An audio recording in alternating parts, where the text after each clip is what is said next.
Yeah, so born and raised here in Oahu. Grew up in Kailua. It's Kailua Kaneohe. My parents are actually living in Kaneohe right now, and my grandparents are in Kailua.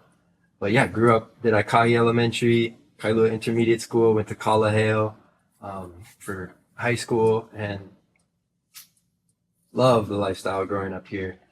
Um, really ocean oriented. Um, for me, my family owned a deli in Kailua, so it was like that was like the centerpiece of our life, like to and from the beach, the deli, grandma's house, our house. But really, the deli was like kind of life's sanctuary at that time in life. Because my dad actually he got married, had a child, myself, and took over this deli called Gia Deli in 1985.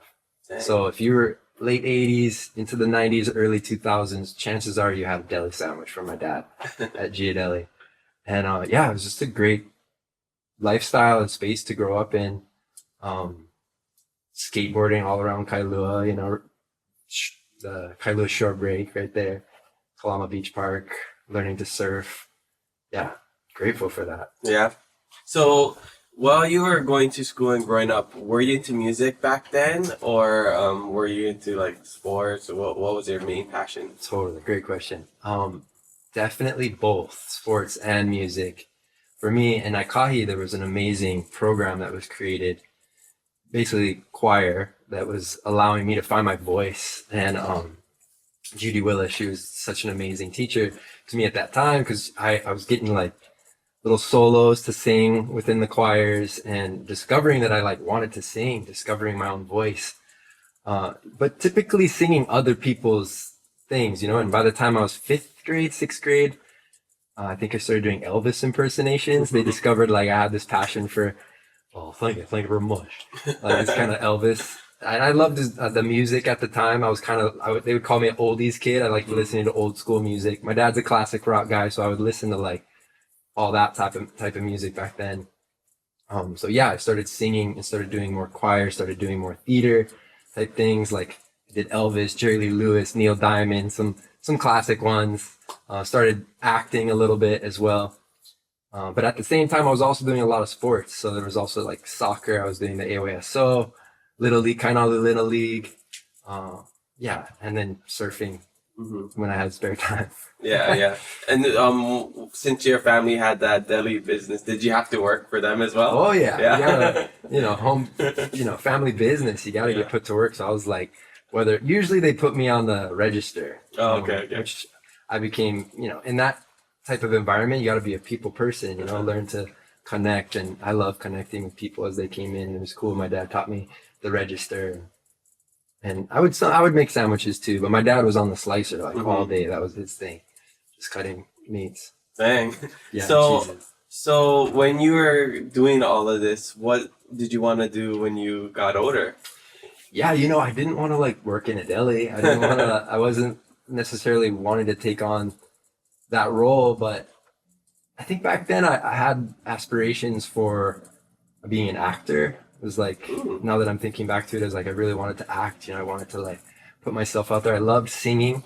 At the time, I was started getting into photography and film, and so these passions of like, oh, what do I want to do? And actually, in high school, I took the ComAcad. They had a communications academy, and I was learning more film and videography, and that's what I ended up going to college for. My first time really leaving Hawaii was going to Portland, Oregon, and Forest Grove, right down from Portland, going to school there for just a year.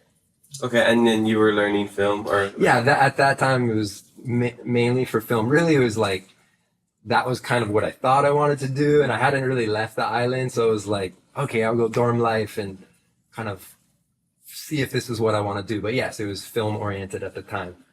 And at that time, you go to college, it's a lot of experimental time of like, who am I? Trying to find yourself. And that's when I really started to pick up a guitar.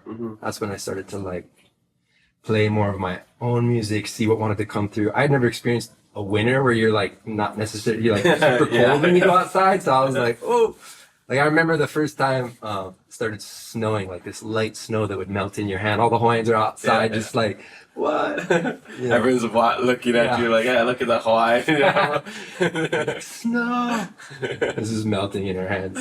But yeah, it was a good time period for reflection on what it is that I really wanted to do, and I discovered that I had a deepening passion for music. And when you find your own voice compared to playing someone else's stuff or singing someone else's song, there's such a deeper connection to what you're sharing. Like, oh, what is it? All of a sudden you discover your voice. What is it I want to share? What makes me feel good? And when I wasn't, surfing or doing things because I was inside a dorm room, very cold, I just played more guitar and started like exploring that side more. Yeah, and I think these days there's so little opportunities like that for kids growing up because of all the things that we have, like phones, iPads, video games, right?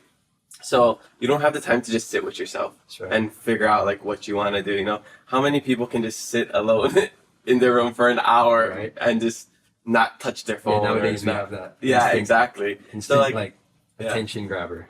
Yeah, because I know what you're talking about when you found your voice and you kind of just was able to just pick up guitar and do stuff to kind of find yourself. Because when I was in the Peace Corps, we didn't have Wi-Fi, we didn't have running water, nothing. I would just sit in my house and just think about life. And I got a dartboard, I would play darts, I picked up guitar as well, and all these things that you just never would really do back home in this society with all the technology that we have.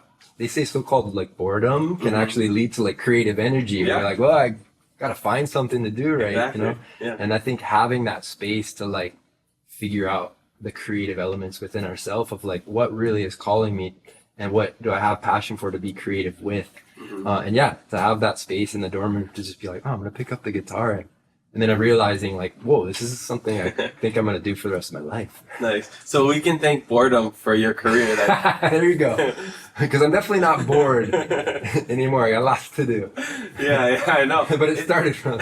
It's so